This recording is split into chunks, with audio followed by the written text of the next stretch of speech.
Halo semuanya, selamat datang. Hari ini kita akan membahas sebuah topik yang sangat penting, tapi seringkali nggak kelihatan di depan mata kita. Yap, kita akan membongkar bahaya dari kekerasan dalam pacaran. Coba deh.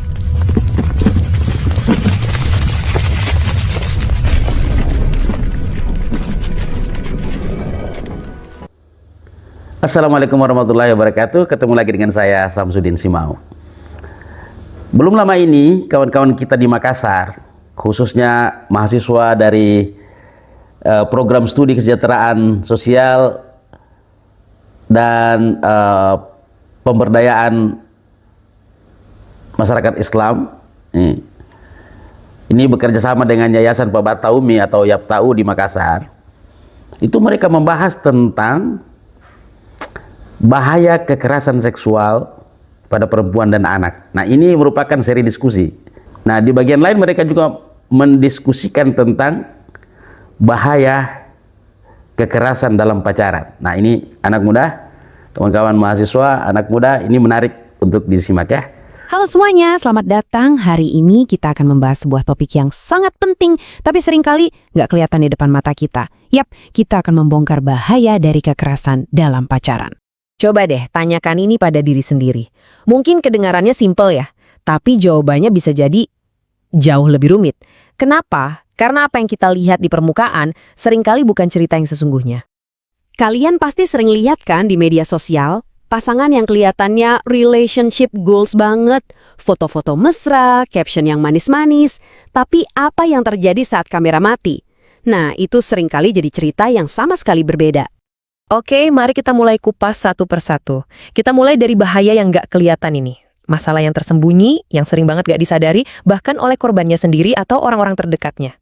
Seorang pakar perlindungan, yaitu Bapak Mamor, SSOS, menggambarkan kekerasan dalam pacaran, atau disingkat KDP ini, persis seperti fenomena gunung es. Jadi, kasus yang muncul ke permukaan, yang kita dengar, itu cuma puncak kecilnya aja.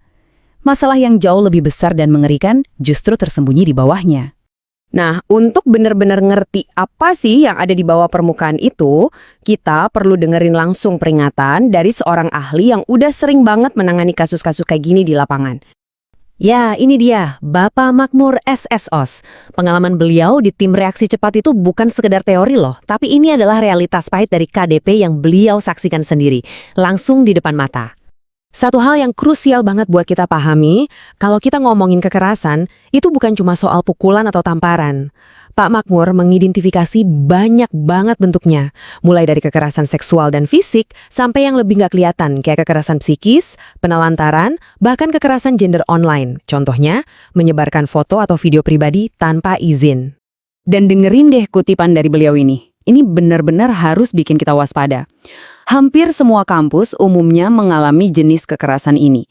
Artinya apa? Ini bukan lagi masalah orang lain di tempat lain, tapi sebuah kenyataan yang mungkin aja terjadi di lingkungan terdekat kita. Oke, kalau memang ini begitu umum, kenapa kita jarang banget dengar ceritanya? Pertanyaan ini ngebawa kita ke akar masalahnya. Kenapa sih korban memilih diam? Yuk kita cari tahu alasannya. Jadi ada satu emosi yang sangat kuat yang benar-benar bisa melumpuhkan dan membungkam begitu banyak korban dan akhirnya mencegah mereka buat cari bantuan yang sebetulnya sangat mereka butuhkan. Jawabannya adalah rasa malu. Korban seringkali merasa ini tuh aib pribadi. Mereka takut dihakimi, takut gak dipercaya, atau takut ceritanya malah jadi bahan omongan. Akhirnya mereka memilih untuk menderita dalam diam. Gambaran ini seolah menangkap dilema yang ada di dalam diri korban.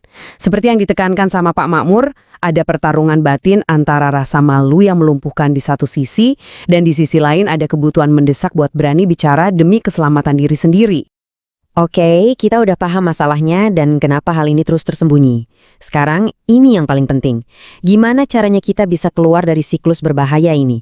Gimana cara kita memecah kebisuan? Ini taruhannya.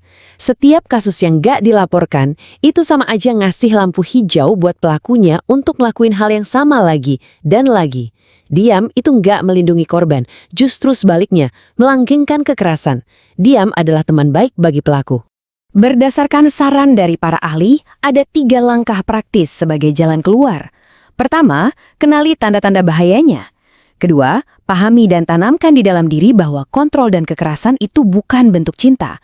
Dan yang paling krusial, kumpulkan semua keberanian untuk bicara. Terus contoh nyata dari tanda bahaya itu apa sih? Nah, Pak Makmur ngasih contoh yang relevan banget. Pasangan yang nuntut buat tahu kata sandi ponsel kamu. Itu jelas tanda kontrol, bukan cinta. Hubungan yang sehat itu dibangun di atas rasa saling percaya. Jadi, ingat ya, kalau ada kekerasan yang dibenarkan atas nama cinta, itu sudah pasti bukan cinta. Oh ya, satu hal penting lagi yang perlu kita semua ingat. Ini bukan cuma masalah perempuan. Meskipun statistik sering nunjukin perempuan sebagai mayoritas korban, laki-laki juga bisa dan memang mengalami kekerasan dalam pacaran. Setelah mengetahui semua ini, pertanyaannya sekarang, apa yang bisa kita lakukan? Disinilah peran kita semua jadi penentu. Ini adalah pesan langsung dari Pak Makmur untuk kita semua, terutama buat anak-anak muda. Ini bukan lagi cuma soal menyelamatkan diri sendiri, tapi kita juga harus jadi agen edukasi. Berani bicara saat melihat ketidakadilan, dan mengedukasi teman-teman kita. Dan kita harus ingat, bahayanya ini sangat nyata dan bisa bereskalasi. Pak Makmur bahkan memperingatkan bahwa KDP dalam beberapa kasus bisa jadi pintu gerbang ke kejahatan yang lebih serius lagi, yaitu tindak pidana perdagangan orang atau TPPO. Taruhannya sangat-sangat tinggi. Jadi, kita akhiri bahasan kali ini dengan sebuah pertanyaan untuk kalian semua. Setelah mengetahui realitas yang tersembunyi ini, bagaimana kalian akan membantu memecah kebisuan di sekitar kalian? Karena satu suara pemberani itu bisa memulai sebuah gelombang perubahan yang besar.